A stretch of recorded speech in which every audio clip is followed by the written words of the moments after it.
नागपुर में कांग्रेस विधायक विकास ठाकरे ने शहर में गैस की कमी को लेकर सरकार पर सवाल उठाए हैं। उन्होंने कहा है कि गैस एजेंसियों के बाहर लंबी कतारें लग रही है और लोगों को समय पर सिलेंडर नहीं मिल रहा।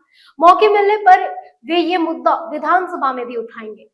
गॅसपासून वंचित आहे, ही स्थिती सुधारली पाहिजे अशी आमची मागणी आहे. मुख्यमंत्री वारंवार म्हणतात की विरोधक विनाकारण वातावरण खराब करून जनतेची दिशाभूल करतात. नाही, जनतेची दिशाभूल कुणालाच करायची नाही. सगळे जनतेला सहकार्य करण्यासाठीच आहे.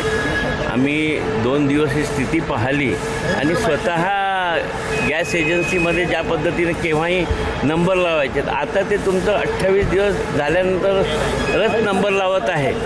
आणि म्हणून आज ही स्थिती, लोक जर त्यांचे सिलेंडर खाली नसते तर रांगा किंवा लागल्या नसत्या.